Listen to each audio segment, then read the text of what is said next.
Sejam bem-vindos ao Kit Básico de Saúde Mental da Manifestamente. O meu nome é Ana Mina. E o meu é Beatriz Lourenço e vamos acompanhar-vos ao longo deste mini curso online.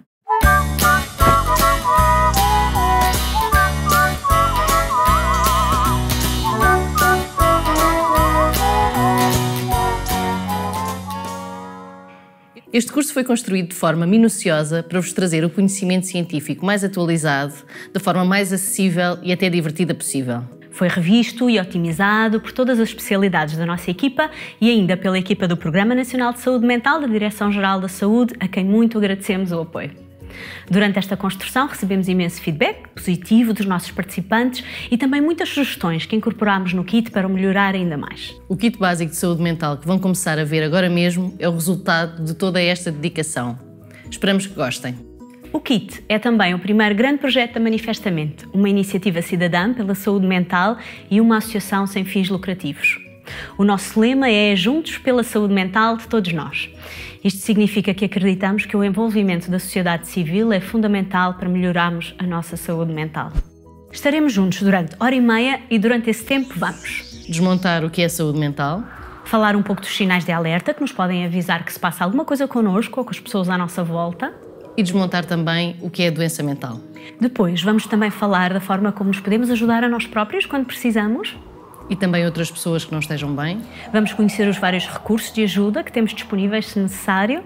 E, finalmente, como podemos, como cidadãos, melhorar a saúde mental de todos nós. Quem completar este mini curso tem direito a um certificado do Kit Básico de Saúde Mental.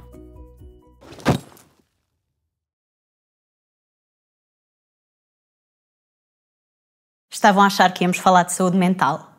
Vamos começar a falar de cozinhados, em particular de arroz doce. Quem é que não gosta de arroz doce? Esta sobremesa que é tão tipicamente portuguesa, mas também muito comum noutros lugares do mundo. A pergunta importante que nos vai ensinar muito sobre saúde mental hoje é: como é que se faz arroz doce em vossa casa? A receita tradicional cá em Portugal leva arroz, leite, ovos, açúcar, canela, raspa de limão. Mas há várias receitas. Há quem não use ovos, há quem ponha outras especiarias. Na Holanda usam frutas cristalizadas. Eu, por exemplo, às vezes também faço arroz doce com arroz integral e quase sem açúcar. A minha mãe adorava, ou assim ela dizia, mas a maior parte das pessoas acha intragável. Então, qual é a melhor receita? A realidade é que depende do gosto de cada um. Umas pessoas gostam mais de umas versões, outras gostam mais de outras. E aqui temos a primeira e mais importante lição do arroz doce.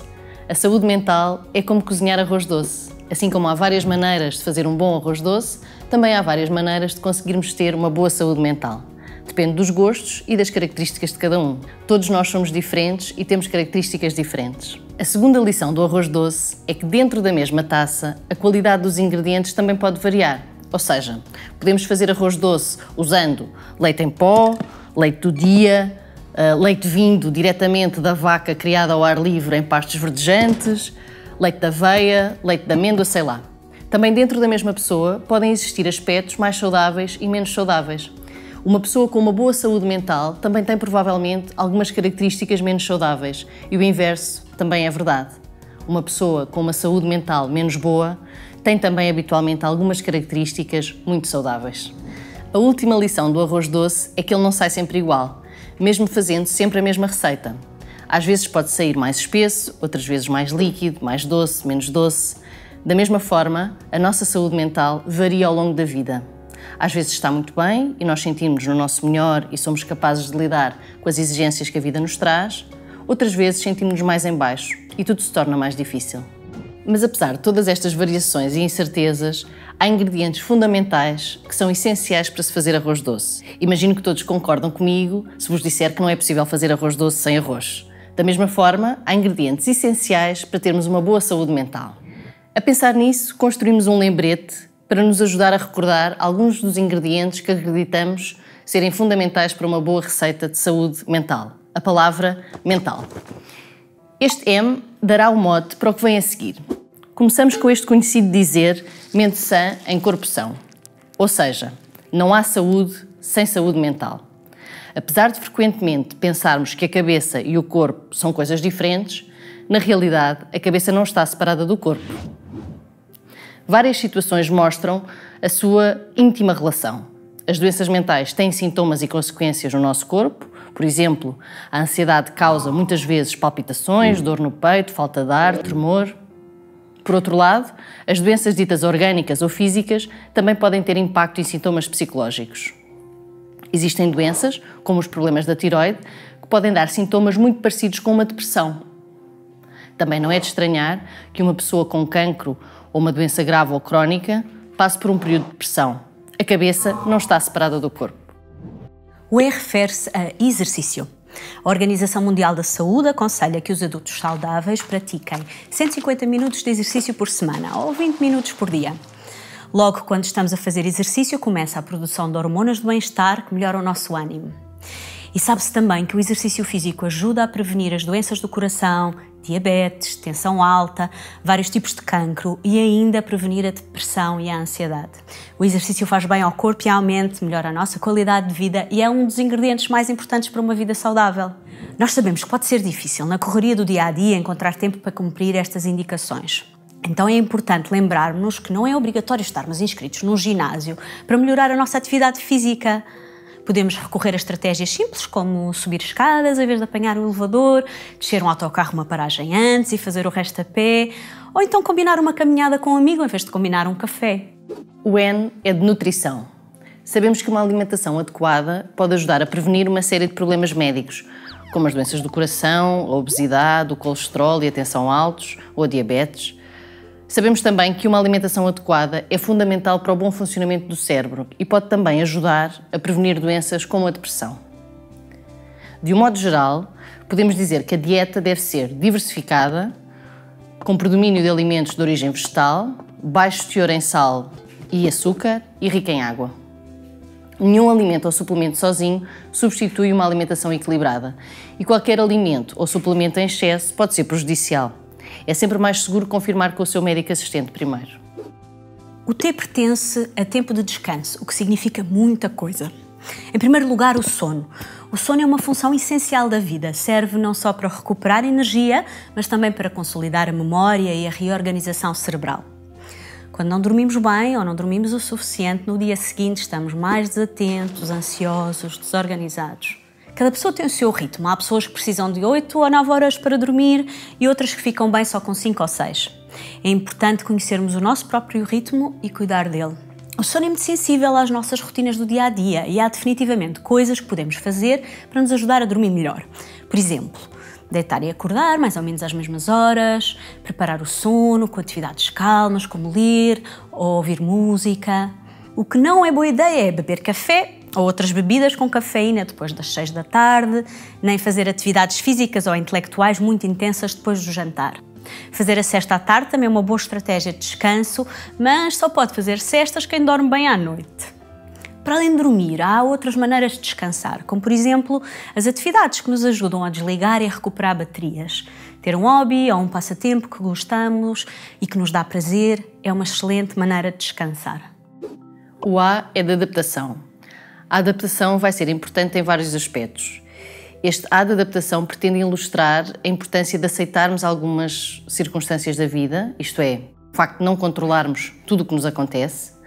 Muitas vezes as coisas não correm como nós gostaríamos e esperávamos. Às vezes a vida tira-nos mesmo o tapete debaixo dos pés ou dá-nos um murro em cheio no estômago.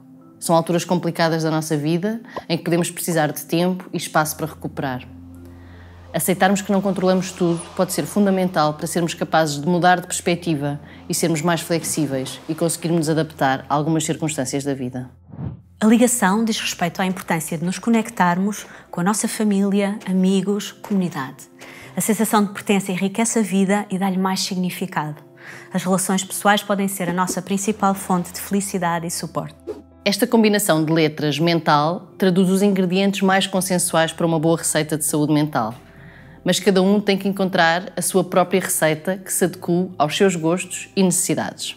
Como já dissemos, a saúde mental é como cozinhar. Há várias maneiras de fazer um bom cozinhado, depende do gosto de cada um. Vamos dar-vos uns minutinhos para pensarem que outros ingredientes são fundamentais para a vossa receita de saúde mental. Se quiserem, ponham o vídeo no pause e escrevam, nós esperamos.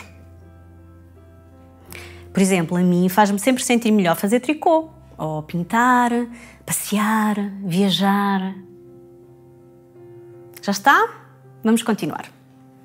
A Organização Mundial da Saúde define saúde mental como um estado de bem-estar que nos permite tirar partido das nossas capacidades, lidar com as adversidades normais da vida, trabalhar produtivamente e contribuir para a nossa comunidade. A saúde mental é mais do que a simples ausência de doença. É sermos capazes de usar todo o nosso potencial na nossa vida. Então, e como é que é com o outro lado da moeda, quando a saúde mental não funciona tão bem? Boa pergunta. Vamos começar a olhar para esse assunto já no próximo capítulo com os sinais de alerta que nos podem indicar que alguma coisa não está bem em nós ou nos outros.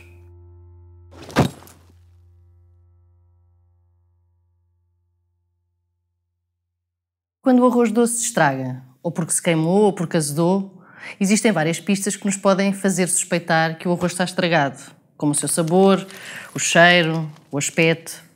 E no que diz respeito à saúde mental, quais são aqueles sinais de alerta que devemos estar atentos? Antes de começarmos a falar sobre este tema, vamos dar a palavra a quem passou pela experiência de ter começado a notar diferenças em termos da sua saúde mental.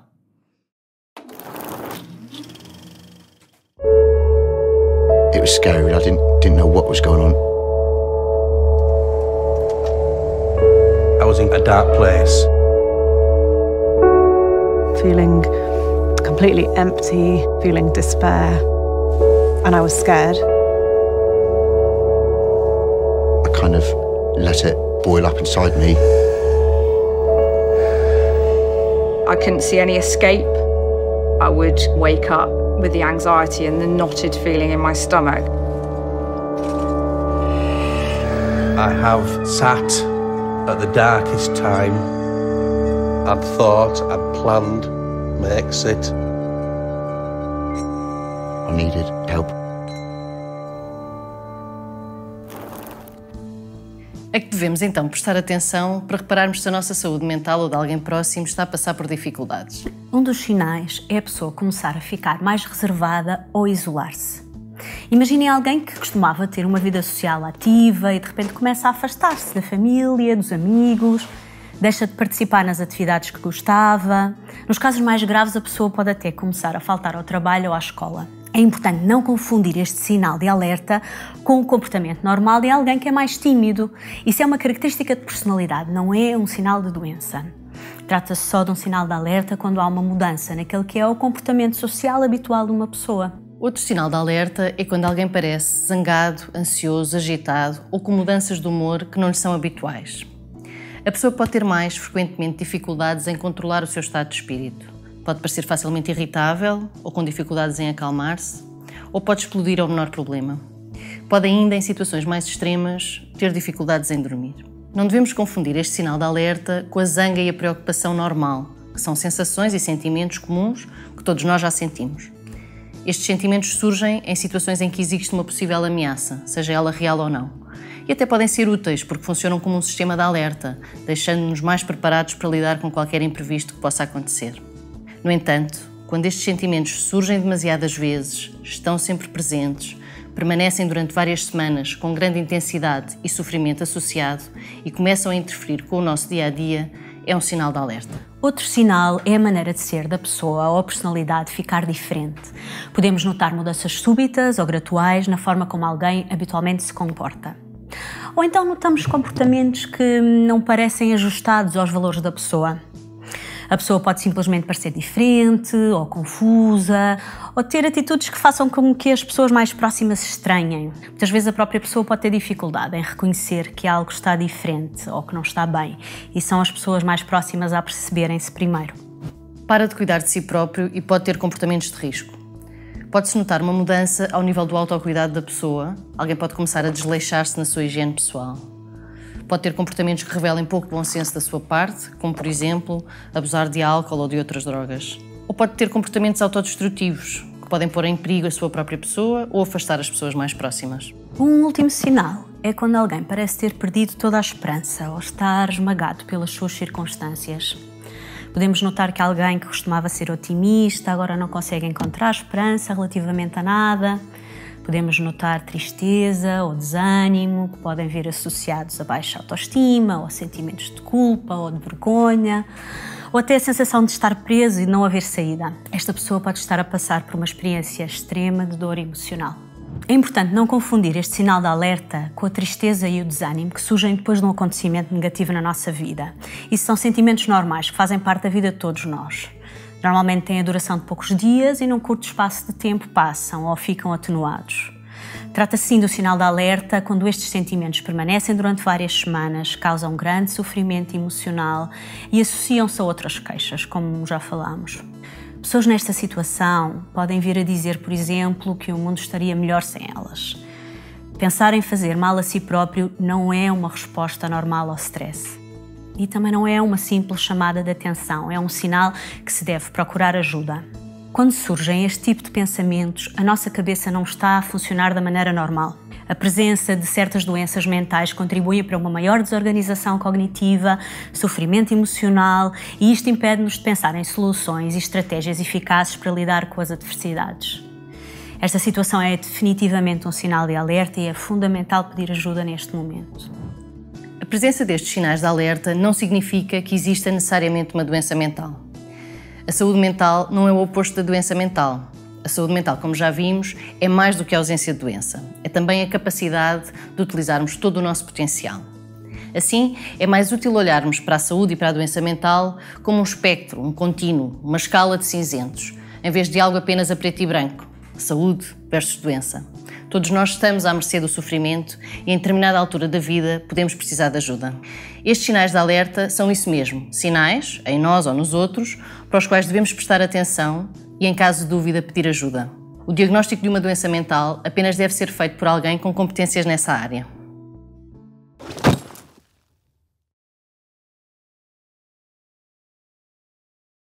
Então, o que é exatamente a doença mental?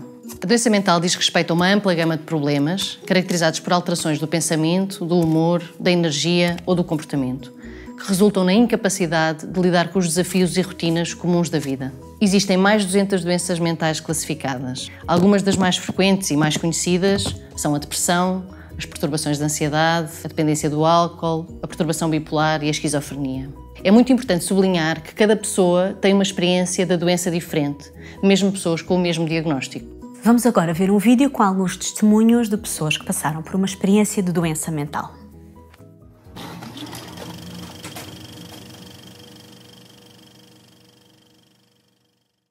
I was about 16 when I was diagnosed with depression. My doctors think that it stemmed from my parents divorcing and struggling with school, really. It all started when my father died when I was at high school. It all started in university during my final year. It all started when I was 16. I came out of a relationship I was in at the time and I started purging and self-harming. I first realised I had a mental health problem when I was 15. I was cutting myself every day and crying all the time. Soon after the attack happened, I started to feel throes of anxiety, panic attacks started creeping in. I first realised that I had a problem when I really wanted to stop all the things I was doing, but I just couldn't seem to stop no matter how badly I wanted to. I was suffering from hallucinations, which at the time were really scary because I didn't know what was reality and what was my imagination. At my worst, I felt like I was absolutely worthless, alienating and destructive, with no help of recovery. I felt like I had this black cloud hanging constantly over my head, and it's just a feeling that stays with you and you can't seem to get away from it at all, and you feel completely alone. I felt like this was going to be it forever. I felt as though I'd never reach any of my ambitions or my goals. I felt like I was in my own bubble, hearing muffled voices of people around me. When I had my first proper mental breakdown, and I decided to run away from home. I felt like the world would be better off without me.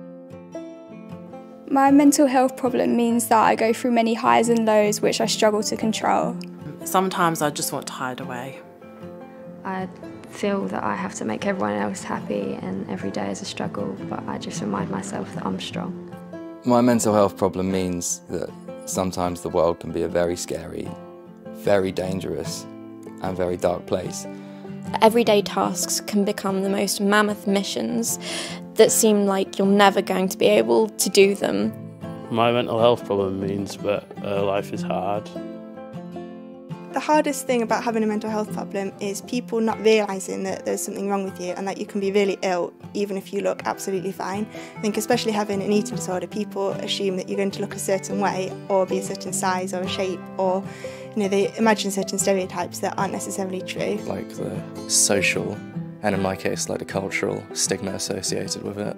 If I'm having a bad day, no matter how small it is, it feels like the whole world's crashing in on me and things just keep getting worse. Just trying to get the people around me to understand what I'm going through when they haven't gone through something like me is probably the hardest thing. Social situations in particular can be really difficult. I sometimes can't commit to what we'd call sort of normal everyday activities.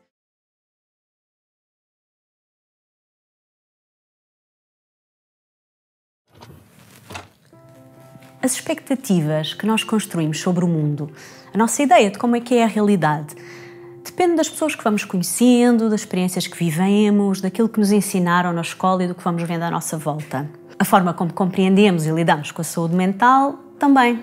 Quando os temas são tão delicados e tabu na sociedade como a doença mental, há pouca informação acessível e assim é muito fácil adquirirmos ideias feitas e até preconceitos. De modo geral, aprendemos todos a pensar em termos de preto ou branco, de normais ou doentes. Mas a realidade, como nós já vimos, não é só preto e branco. Todos nós existimos numa escala de cinzentos onde nos movimentamos ao longo da vida. E nesta escala, os unicórnios completamente saudáveis são muito raros. A maior parte de nós passa a vida no cinzento. Quando sabemos que alguém tem uma doença mental, isso na realidade não nos diz muito mais sobre a vida dessa pessoa. Algumas pessoas com uma doença mental conseguem ter uma carreira profissional de sucesso, uma família equilibrada, um papel importante na sua comunidade, e outras pessoas não. Algumas pessoas conseguem gerir o seu dia-a-dia, as suas dificuldades de forma tranquila, outras pessoas não. Algumas pessoas conseguem em determinadas condições, outras não. E isto acaba por ser verdade para toda a gente. Vamos então explorar mais a fundo o que é ter uma doença mental e o que é que isso significa para a vida dessa pessoa, conversando um pouco sobre alguns estereótipos e ideias feitas sobre a doença mental. Vamos pensar juntos em algumas ideias que podem ser verdadeiras ou falsas. As doenças mentais surgem nas pessoas fracas e preguiçosas. Falso. As doenças mentais não são um problema de falta de força, de vontade ou fraqueza. As doenças mentais podem surgir em qualquer pessoa e em qualquer idade. Apesar de não se conhecer exatamente as causas das doenças mentais, são conhecidos vários fatores que parecem contribuir para o aparecimento de uma doença mental.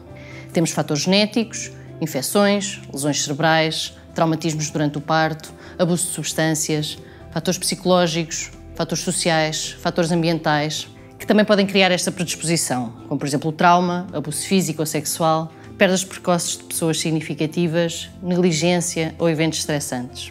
Ou seja, sabemos que para surgir uma doença mental é provável que exista uma vulnerabilidade genética. Portanto, apesar de não serem conhecidos exatamente os genes implicados em cada doença mental, sabe-se que o risco de ter uma doença mental é maior quando existem familiares diretos com a doença.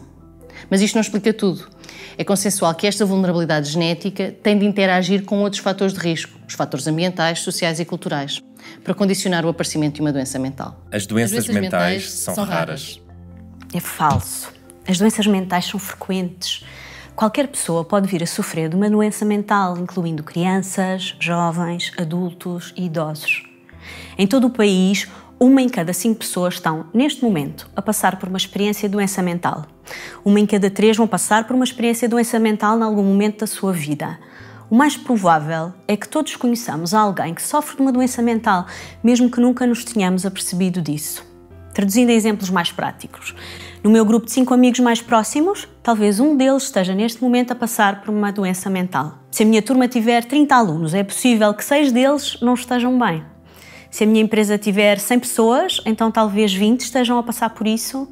E se eu tiver uns 1000 amigos no Facebook ou no Instagram, é provável que 200 deles estejam neste momento a atravessar um problema de doença mental. As pessoas com doenças mental são violentas. Falso. Os estudos não mostram o aumento do risco de violência das pessoas com doença mental em relação à população em geral. Pelo contrário, as pessoas com doença mental são muitas vezes vítimas de violência.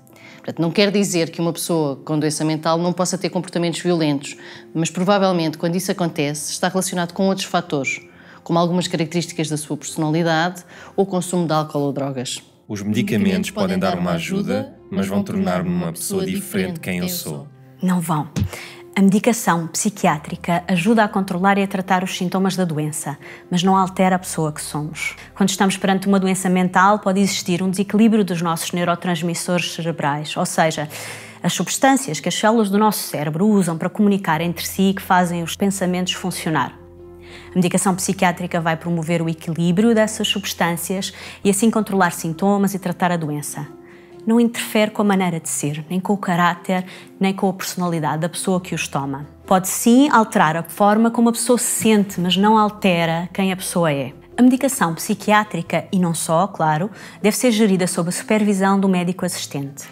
Ninguém se deve automedicar. A medicação recomendada por uma pessoa pode até ser perigosa para outra, mesmo que tenha os mesmos sintomas. É importante procurar a ajuda do nosso médico, ele saberá qual a medicação mais adequada para a nossa situação. Tentativas de suicídio são apenas uma chamada de atenção.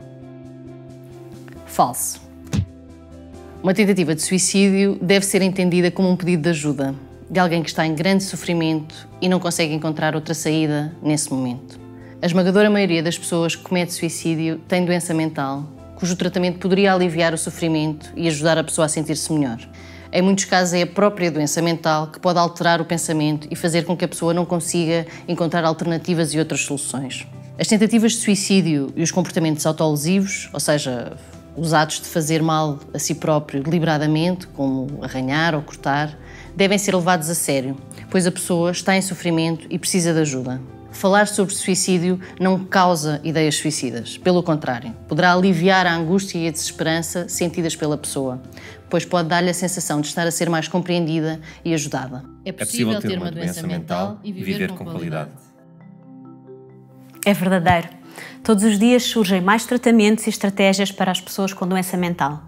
A doença mental por si só não impede as pessoas de desempenhar o seu papel no seu trabalho, na sua família, nem de viver uma vida com qualidade e plena de significado. Então, o que é que eu posso fazer para melhorar se me aperceber que não estou bem? Vamos falar disso já no próximo capítulo.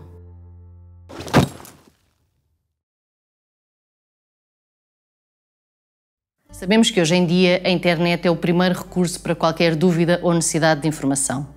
Contudo, nem toda a informação que está por aí disponível é credível. Por isso deixamos aqui alguns recursos online de confiança. Quando acabarem o kit básico de saúde mental, também podem encontrar toda esta informação. Como já falámos, existem ingredientes fundamentais para manter e promover a nossa saúde mental. Quando sentimos que não estamos bem, um dos primeiros passos é assegurarmos que estamos a tratar bem de nós, a respeitar o nosso ritmo e as nossas necessidades. No fundo, assegurarmos-nos que estamos a cumprir a nossa receita para termos uma boa saúde mental. Vamos lembrar-nos que uma mente sã precisa de um corpo são e recordar o mental de que falámos num dos vídeos anteriores. Quando não nos sentimos bem, prestar atenção a estas áreas da nossa vida pode fazer toda a diferença. E exercício. Posso acrescentar alguma atividade física à minha vida? Subir escadas em vez de apanhar um elevador? Juntar-me a um ginásio? Ou começar a fazer caminhadas com os amigos? Nutrição. O que é que eu posso fazer para melhorar a minha alimentação? Fazer um pacto com um parceiro ou um colega de trabalho, não ir ao supermercado com fome para poder concentrar-me em comprar alimentos saudáveis, ou então começar a andar com uma garrafa de água. Tempo de descanso. Posso deitar-me mais cedo, mudar os meus hábitos à noite, ou pôr um alarme para ir dormir sempre à mesma hora? Começar um hobby. Adaptação. Há alguma situação na minha vida que eu possa experimentar, olhar de outra maneira, lidar com mais flexibilidade? Ligação. Tenho estado afastado das pessoas que são importantes para mim? Posso nutrir melhor essas relações? A ligação ao outro é um aspecto muito importante e interessante porque, se por um lado pode permitir encontrar ajuda naqueles que nos rodeiam, também muitas vezes faz de nós aqueles a quem os outros recorrem para pedir ajuda. Mas a qualidade da ajuda que recebemos e que oferecemos pode variar muito. Vamos explorar esse tópico já a seguir no próximo capítulo.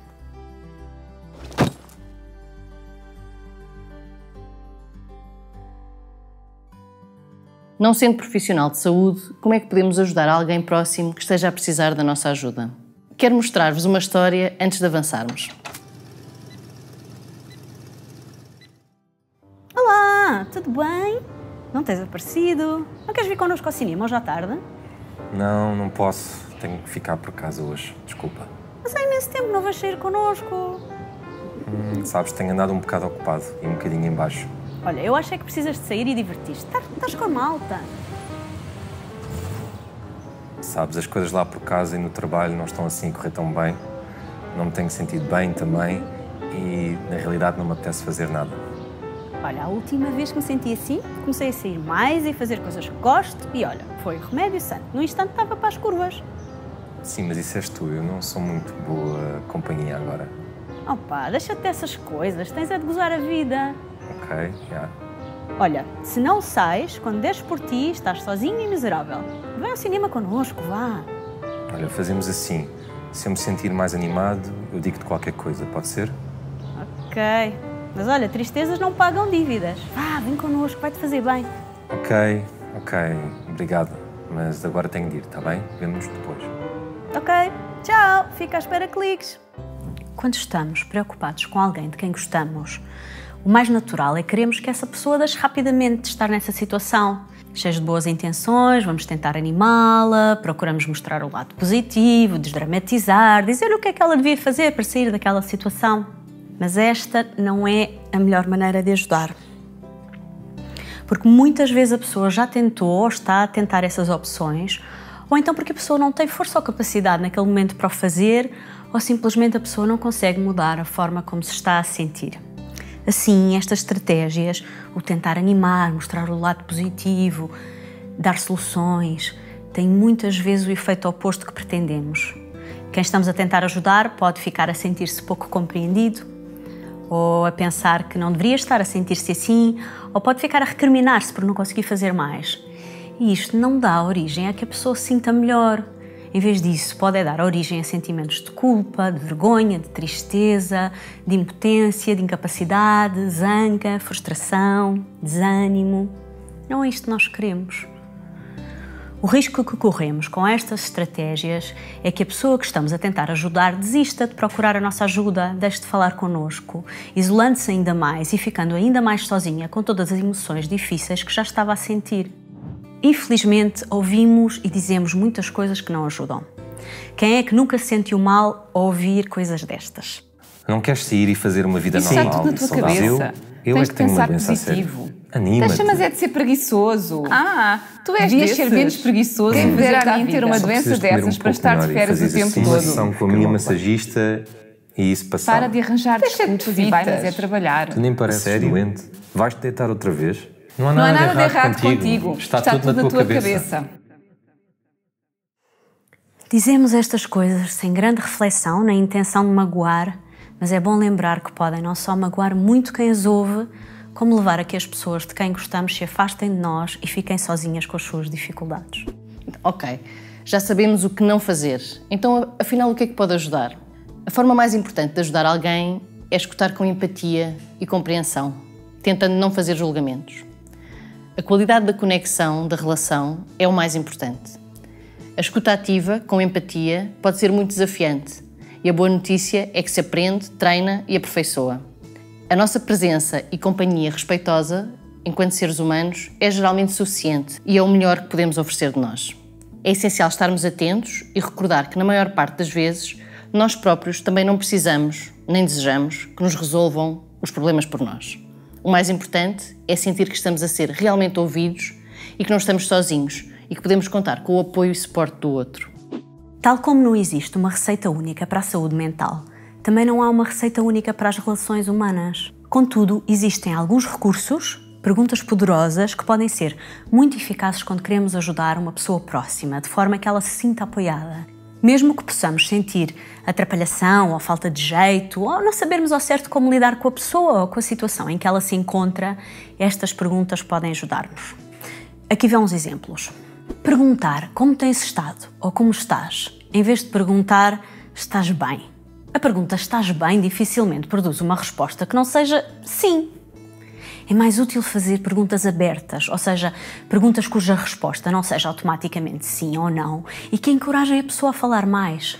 Como estás ou como tens estado são um bom exemplo. Podemos ainda tentar um nível avançado do como te sentes. Mais uma. O que precisas ou o que é que achas que te ia ajudar nesta situação? São perguntas que, de um modo delicado e cuidadoso, ajudam alguém a focar-se na resolução dos seus problemas. Ao convidar alguém a encontrar as suas próprias soluções, em vez de sugerirmos nós uma solução, é mais provável que a pessoa as venha a pôr em prática. Além disso, também estamos a ajudar a pessoa a reforçar a sua própria noção de valor, de poder pessoal, de ser capaz. E, finalmente, como é que eu posso ajudar?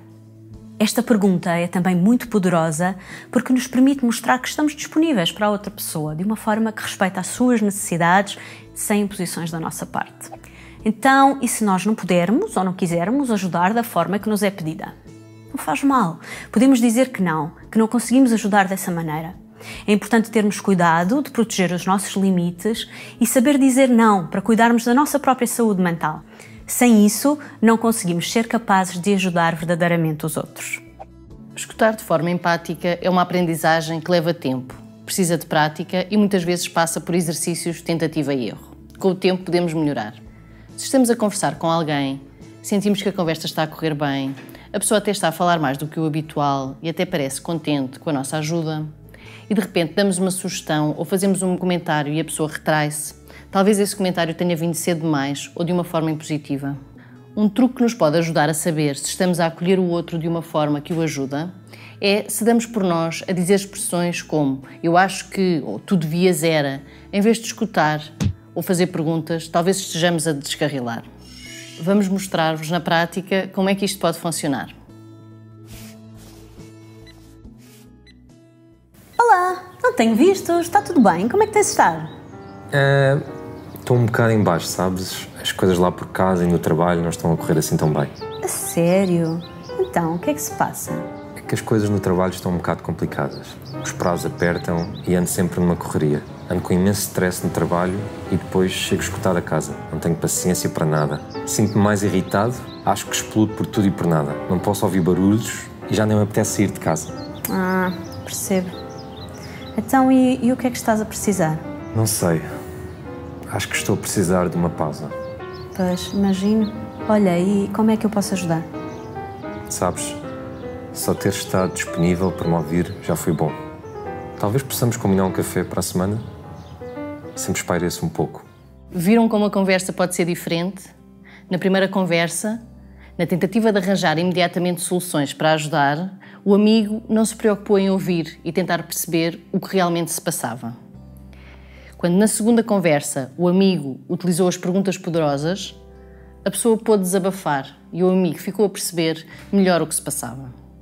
Com as perguntas que fez e a disponibilidade para ouvir sem interromper nem dar sugestões, o amigo criou uma oportunidade para ajudar a pessoa, em vez de estar a oferecer coisas que não são precisas ou que a pessoa já tentou, como aconteceu na primeira conversa. Então, não podemos nunca dar sugestões? E se tivermos uma ideia fantástica que pode mesmo ajudar a pessoa, não podemos dizer? Quando dizemos a alguém o que deve fazer para resolver um problema, corremos o risco de sugerir estratégias que a pessoa já experimentou, ou então ideias que podem ser boas para nós, mas que não se adaptam à pessoa e à situação, ou simplesmente ser algo que a pessoa ainda não se sente capaz de pôr em prática, como já falámos antes. E nesse caso, além de não termos ajudado, podemos ainda deixar a pessoa convencida que não a conseguimos compreender e que não vale a pena falar connosco. É arriscado dar sugestões. Mas, se sentirmos mesmo que é importante darmos uma sugestão, por exemplo, onde é que a pessoa pode recorrer para obter ajuda? Vamos falar disso mais à frente. Nós podemos fazê-lo, mas com muito cuidado e respeito. Temos 3 estratégias que podem melhorar as hipóteses da nossa sugestão correr bem. Primeiro, garantimos que já escutamos mais do que falámos e que no momento da sugestão já escutamos a pessoa bastante tempo. Um truque para saber se a pessoa está disponível ou receptiva às sugestões é mesmo perguntar se podemos dar uma sugestão. E por fim, termos presente, com humildade, que não podemos saber com certeza o que é melhor para cada pessoa e tornamos claro que estamos apenas a dar uma sugestão. Então, e quando alguém não quer ser ajudado ou não reconhece que precisa de ajuda? Pode acontecer uma pessoa ainda não se ter apercebido que não está bem. Não vale a pena dar sugestões para procurar ajuda antes da pessoa começar a reconhecer que precisa dela ou que pode beneficiar de ajuda. Uma estratégia para ajudar as pessoas a ganharem mais consciência do que se está a passar com elas pode ser ir devolvendo pontualmente pequenos apontamentos sobre as mudanças que nós observamos. Por exemplo, nas últimas vezes que estivemos juntos pareceste-me zangado, ou tenho notado com alguma frequência mudanças de humor que não são habituais em ti, ou então não tens saído connosco, pareces-me mais sozinho. Esta estratégia precisa de 2 ingredientes fundamentais. O primeiro é paciência. Os processos de autoconsciência demoram. A segunda é atenção às palavras. A forma como nós devolvemos os comportamentos que observamos deve ser o mais neutra possível, para que não seja interpretado como uma crítica ou um ataque. Isso vai pôr em defesa a pessoa, em vez de ajudar a reparar que alguma coisa está diferente. Um exemplo prático. Dizer, és um egoísta preguiçoso que não mexe uma palha, não vai provavelmente ajudar. Uma opção mais neutra e mais eficaz seria dizer, esta semana não arrumaste a casa. Isto é um comportamento que é observável e não é uma avaliação da natureza ou do caráter da pessoa. Então, se não for suficiente reforçar o meu mental, se o apoio das pessoas que me são próximas também não for suficiente, o que é que eu posso fazer? Está na altura da ajuda especializada. Vamos falar disso já a seguir.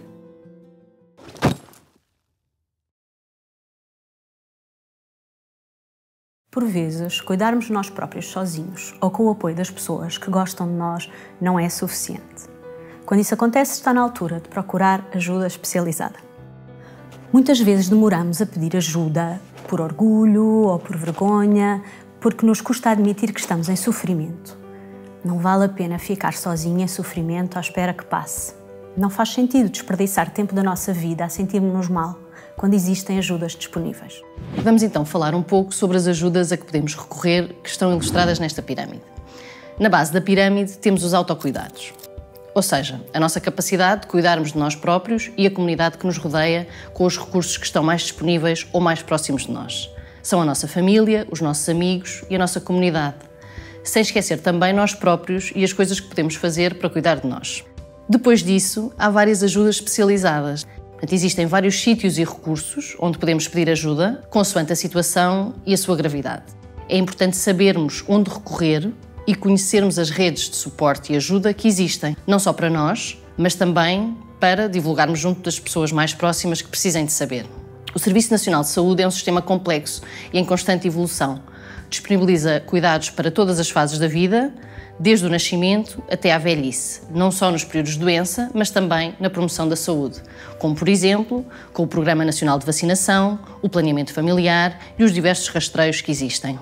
O Serviço Nacional de Saúde presta cuidados de proximidade e está organizado em rede para melhor aproveitamento dos recursos. Os cuidados de saúde primários constituem a porta de entrada do Serviço Nacional de Saúde e o seu pilar fundamental. As UCSPs, Unidades de Cuidados de Saúde Primários, antigamente designadas por Centros de Saúde, e as USFs, Unidades de Saúde Familiar, estão distribuídas por todo o país e prestam cuidados de saúde à população.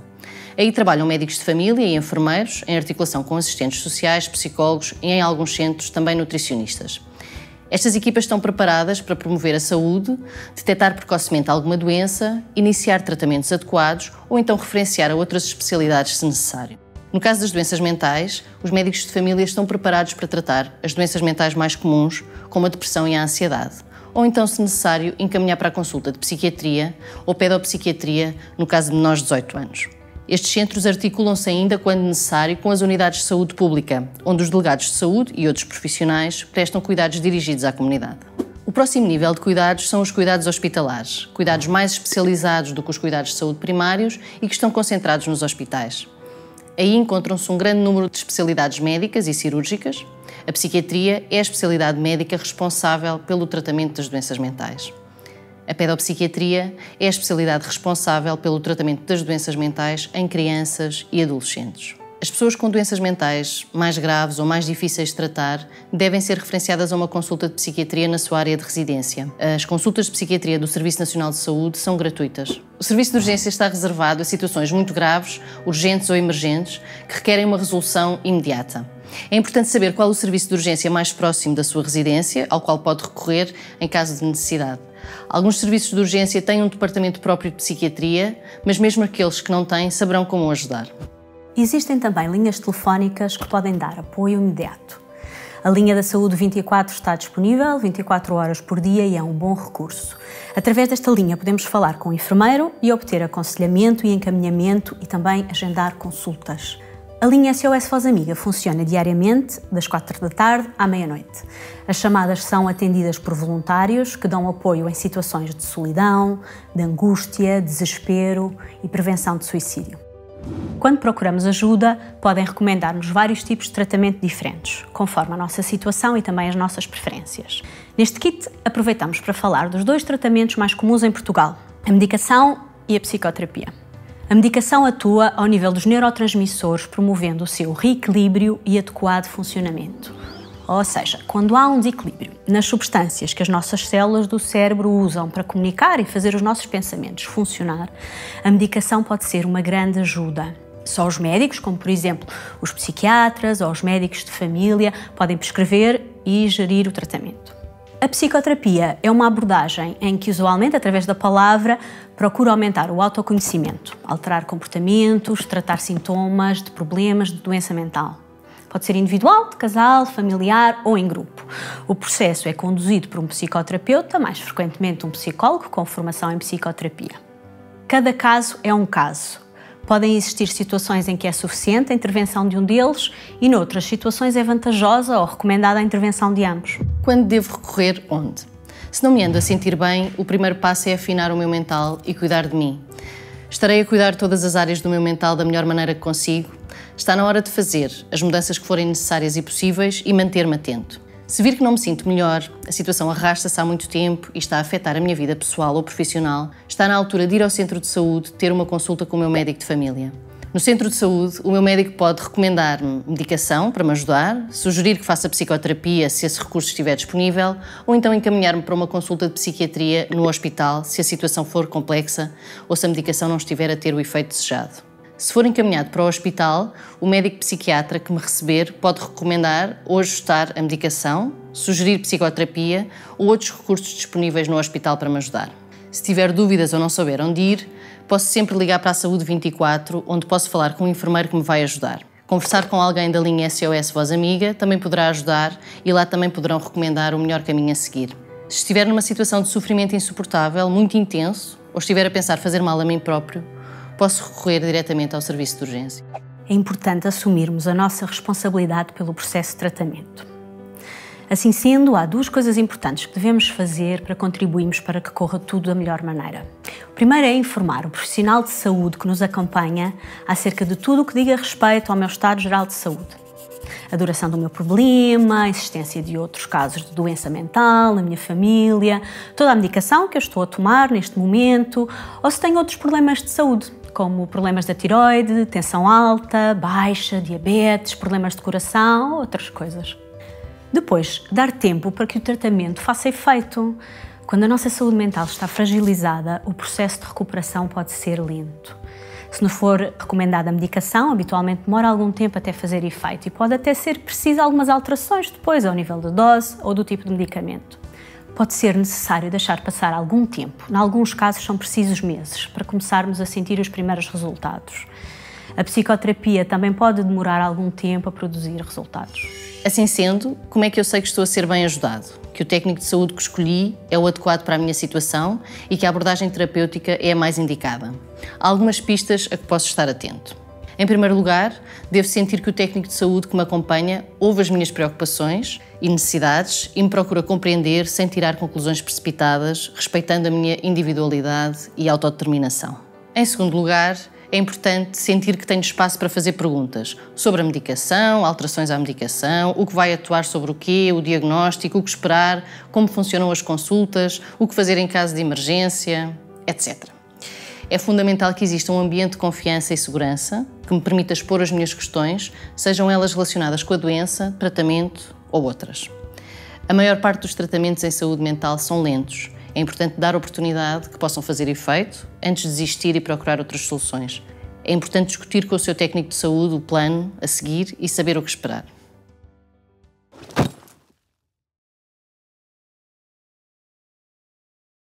A propósito da pandemia à Covid-19, tem-se falado mais sobre saúde mental. Por isso, o próximo capítulo aborda algumas questões relativas à forma como esta pandemia pode estar ou vir a afetar a nossa saúde mental. Os coronavírus são vírus que podem causar infecção no homem, noutros mamíferos e nas aves. Normalmente afetam o sistema respiratório, podendo dar sintomas semelhantes a uma gripe ou uma constipação comum, mas podem também evoluir para uma doença mais grave como a pneumonia.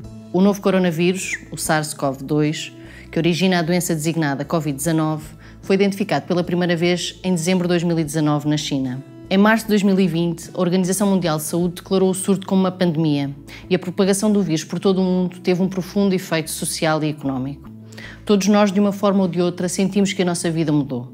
A incerteza quanto ao futuro, a necessidade do afastamento social, os riscos para a saúde e para a economia podem gerar emoções e sentimentos difíceis de gerir. Vamos falar sobre isso. É normal, neste contexto, sentirmos ansiedade e medo relativamente à nossa saúde e à saúde das pessoas próximas. É normal ficarmos preocupados se tivermos de ficar em isolamento ou alguém próximo estiver em isolamento. Estar afastado do trabalho e não conseguir manter as rotinas habituais também pode gerar ansiedade. Ter de estar sempre atento aos sinais de infecção e garantir que temos de cumprir todas as precauções recomendadas também pode ser uma fonte de stress. A incerteza quanto ao futuro, o que vai acontecer, quanto mais tempo da nossa vida vai parecer em suspenso, também pode ser angustiante.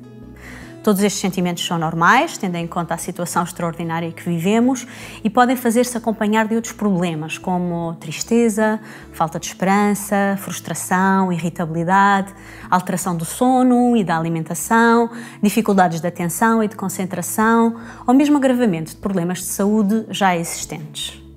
É importante compreendermos que é normal sentirmos estas coisas durante estes tempos de incerteza e que existem algumas coisas que podemos fazer para melhorar. Como podemos então promover a nossa resiliência? Quais são as melhores receitas para a nossa saúde mental em tempos de Covid? Deixamos algumas sugestões. Consultar apenas fontes de informação fidedigna. É importante estarmos informados sobre os fatores de risco e as precauções a tomar, mas devemos selecionar cuidadosamente as fontes onde procurar esta informação. Existem muitos meios de comunicação que não transmitem informação credível e apostam numa estratégia sensacionalista que devemos evitar. Assim, uma boa estratégia é confiar apenas nas fontes oficiais. Além disso, é importante também limitar um pouco o tempo que dedicamos a procurar notícias sobre o tema Covid. A partir de certa altura pode estar apenas a contribuir para ficarmos mais ansiosos. Conversar sobre os seus receios com alguém em quem confia. Partilhar as nossas preocupações e emoções com a nossa família e amigos pode ajudar a sentir-nos melhor e compreender que também muita gente sente o mesmo. É importante manter os contactos sociais, mas através dos meios apropriados. O distanciamento que se pede é físico e não social. Procurar ter um estilo de vida saudável. Em situações de stress, torna-se ainda mais importante garantirmos que estamos a tratar bem de nós. É essencial garantir que nos estamos a alimentar corretamente, a manter a atividade física e a descansar o suficiente. Não usar o tabaco, álcool ou outras drogas para lidar com as suas emoções. Em momentos de stress, pode ser tentador mascarar as nossas emoções com substâncias que nos impedem de enfrentar a nossa dor. Recorrer a álcool ou drogas não é uma boa estratégia para lidar com o stress e pode prejudicar gravemente a nossa saúde. Reconhecer as nossas capacidades para lidar com o stress. Recordem-se daquilo que já ajudou e ajuda em alturas de stress. Relembrem a vossa receita de saúde mental. Somos mais fortes do que pensamos. Se todas estas estratégias não resultarem, é importante procurar ajuda especializada. Para além do que já foi abordado neste mini-curso no capítulo da ajuda especializada, podemos ainda consultar a página da Direção-Geral da Saúde sobre Covid-19, que tem muitos recursos. Para terminar, vamos recordar as melhores estratégias de prevenção da propagação do vírus. Lavar as mãos frequentemente, evitar tocar na cara com as mãos, tapar o nariz e a boca quando espirramos ou tossimos com um lenço de papel ou com o cotovelo, evitar contacto próximo com pessoas com infecção respiratória, estar atento à nossa saúde e a sinais e sintomas de alerta para o contágio à infecção por Covid-19 e, em caso de dúvida, contactar a linha Saúde 24. Todos temos um papel importante na prevenção e combate ao novo coronavírus. Governos, meios de comunicação, profissionais de saúde, cidadãos, figuras públicas e a população em geral. Todos devemos procurar amplificar mensagens de esperança e apoio aos que sofrem ou virão a sofrer diretamente com a doença, nomeadamente àqueles mais vulneráveis ao stress e à pandemia.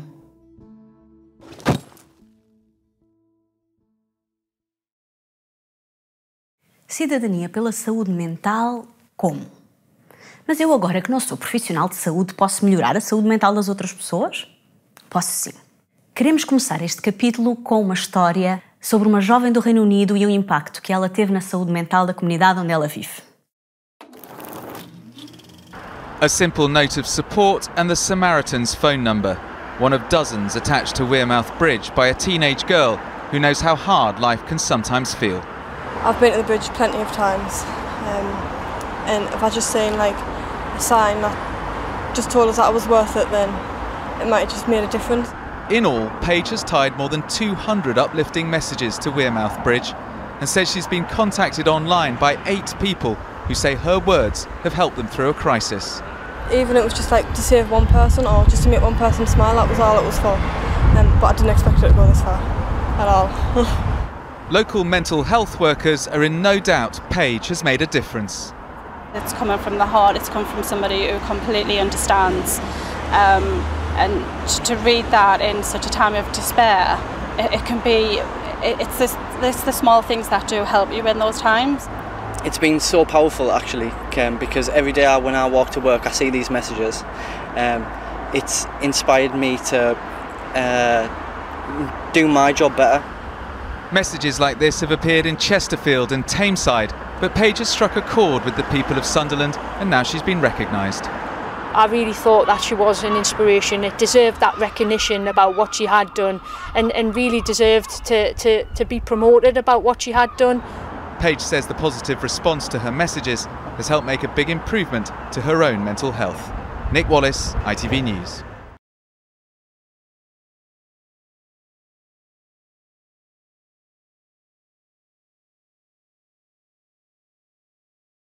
Há uma citação atribuída ao Dalai Lama que diz: "Se achas que és pequeno demais para mudar alguma coisa no mundo, experimenta dormir com um mosquito."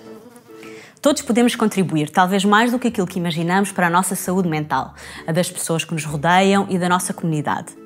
É preciso falar mais sobre saúde mental, juntar toda a sociedade e fazer mais para melhorar a saúde mental de todos nós. A saúde mental é uma responsabilidade de todos e de cada um de nós. É importante fazermos a nossa parte e não desistir até encontrarmos uma solução que nos ajude a sentir melhor. Na Manifestamente, acreditamos que a saúde mental deve ser uma das prioridades de uma sociedade saudável e um direito que assiste a todos os seus cidadãos. Apostamos em falar, juntar e fazer mais pela saúde mental de todos nós. E nesse sentido, também temos todos o direito, o dever e a responsabilidade de contribuir para a construção de uma sociedade mais saudável. Há várias maneiras de pensar numa sociedade saudável. Uma sociedade em que haja a promoção da saúde, nas várias vertentes da vida, no trabalho, na vida privada, nos tempos de lazer. Uma sociedade que respeita o ambiente, a ecologia e a natureza, que respeita a diversidade cultural e de género, que dê a devida importância à educação das crianças e ainda uma sociedade na qual os seus cidadãos têm acesso à informação e exercem o seu direito de participar e estar envolvidos nas discussões públicas e nas decisões no âmbito da saúde. No nosso dia-a-dia, pequenas ações podem ter grande impacto. Neste sentido, deixamos algumas sugestões de coisas que podemos fazer no nosso dia-a-dia. Cuidar da minha saúde mental. Eu preciso estar bem para ajudar os outros e não podemos menosprezar a importância de cuidarmos de nós. Oferecer um ombro amigo, e isto pode ser telefonar a uma pessoa que esteja a precisar do meu apoio ou usar as perguntas poderosas. Convidar as pessoas da minha vida a ver o kit básico de saúde mental. Isto pode ser dizer a toda a gente no jantar da família, ou partilhar no Facebook e no Instagram, ou mesmo organizar uma sessão de grupo no sofá lá de casa ou na sala de reuniões com os colegas de trabalho. Quando terminarem de ver todo o mini curso do kit, vão ter acesso a todos os recursos que vos vão permitir fazer tudo isto de forma muito fácil. Partilhar informação idónea sobre saúde mental, para ajudar a quebrar o estigma e dar um apoio invisível a quem ainda não conseguiu pedir ajuda. Na secção Cidadania da vossa zona do utilizador, vão encontrar uma seleção de conteúdos que nós achamos muito úteis e encorajamos a partilhar. Todos os meses há coisas novas. Usem a hashtag Juntos pela Saúde Mental para nós sabermos que vocês estão aí. Precisamos de vos ver a espalhar a mensagem pelo mundo para sabermos se a nossa iniciativa está a dar resultado. Mas também podem ajudar a Manifestamente diretamente. A Manifestamente, enquanto associação sem fins lucrativos, acredita no potencial de cada um de nós para melhorar a nossa saúde mental e assim criar juntos uma sociedade mais saudável. E é por isso que estamos empenhados em falar e inspirar outras pessoas a falar sobre saúde mental, juntar, convocando não apenas técnicos de saúde, mas toda a sociedade para a mesa de discussão sobre a saúde mental. E, por último, fazer. Portanto, encontrar soluções criativas para melhorar a saúde mental de todos nós e encorajar outros também a fazer o mesmo. Deixamos-nos então algumas ideias para nos ajudarem diretamente. Assinar e divulgar o Manifesto pela Saúde Mental. O manifesto resume aquilo em que nós acreditamos e mostra que somos muitos a acreditar nesta visão. Convidamos-vos a ver o que diz e a juntar as vossas vozes à nossa, se isso vos fizer sentido. Juntem-se aos voluntários da Manifestamente. Estamos sempre a precisar de ajuda para as nossas ideias. Venham com os vossos talentos e inscrevam-se no site da Manifestamente. Contribuir com donativo é uma ótima forma de ajudar e permite-nos continuar a fazer o nosso trabalho. E por fim, sigam as nossas novidades no Facebook ou na newsletter. É frequente sonharmos alto e pedirmos ajuda para concretizar os nossos planos. Podemos contar convosco? Estamos quase no fim do nosso mini-curso, mas antes disso vamos pedir-vos a vossa ajuda já. Estamos a contabilizar o que andamos todos a fazer pela saúde mental todos nós e já a seguir vão poder traduzir as vossas intenções em compromissos e dizer-nos tudo o que pretendem fazer. Todos os contributos são importantes, mesmo os mais pequenos. Obrigada desde já por cuidarem também da saúde mental de todos nós. Obrigada pelos vossos compromissos. Em nome de todas as pessoas que vão beneficiar das vossas ações, agradeço-vos já. Quando acabarem o kit e chegarem à vossa zona do utilizador, vão encontrar os vossos compromissos, assim como a contagem total dos compromissos de toda a comunidade. Juntos chegamos mais longe. Estamos quase a terminar. Vamos resumir então o que aprendemos. A saúde mental é como cozinhar arroz doce. Há várias maneiras de ter uma boa saúde mental, depende dos gostos e características de cada um. O recurso mais importante para cuidarmos de nós é o mental. Mantendo uma mente sã em corpo são, é importante fazer exercício, manter uma alimentação saudável, cuidar do nosso tempo de descanso, cultivar a adaptação e flexibilidade na nossa vida e ainda mantermos vivas as ligações aos outros. Estamos todos à mercê de sofrer ao longo da vida, mas não vale a pena ficar sozinho, com vergonha e em sofrimento. À espera que passe, pois há ajudas disponíveis. É possível ter uma doença mental e viver com qualidade. E por último, juntos podemos melhorar a saúde mental de todos nós. Esperamos que tenham gostado. Quando terminarem de ver o kit, vão encontrar na vossa zona do utilizador vários recursos que podem ser-vos úteis, assim como o vosso certificado de participação. Deus! Saúde mental é fundamental, todos juntos vamos lá.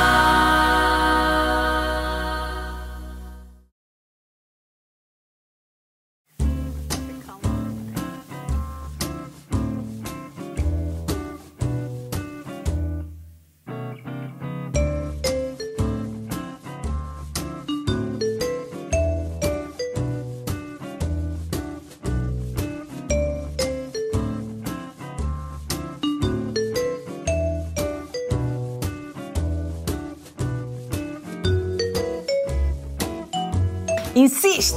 Insiste! Então, pé lá. Se todas estas...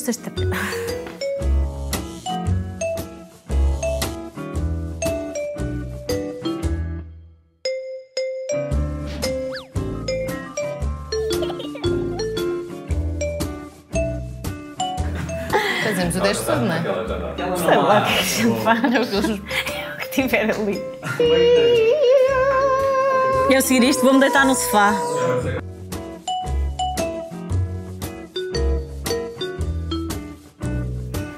Esta luz também não podemos desviar um bocadinho, João? Pá, estou encadeada, sabes? Estou mesmo a sentir-me...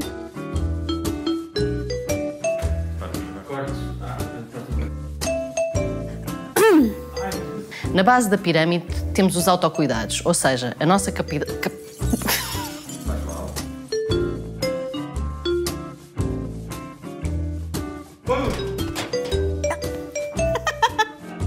Desculpa.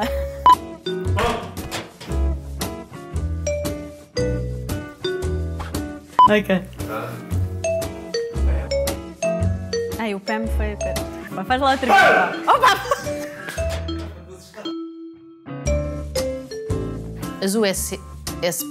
As UCSPs, as Unidades de Cuidados...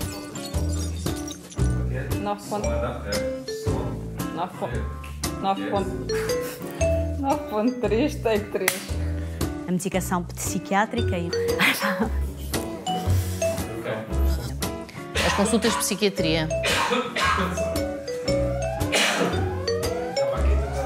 Ai, o Covid! O Covid!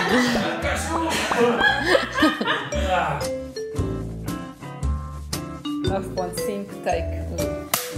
Ó, Chico! Anda cá, Chico! Agora já parece que está na varanda. Sim.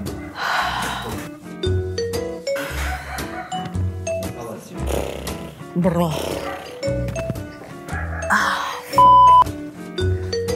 Agora já não se ouve também. Avanço?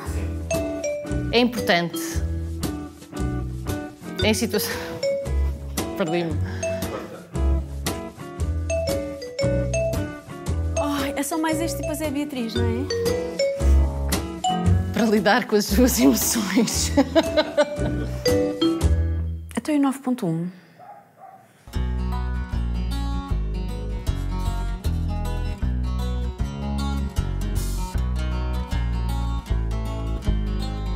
Não posso deixar.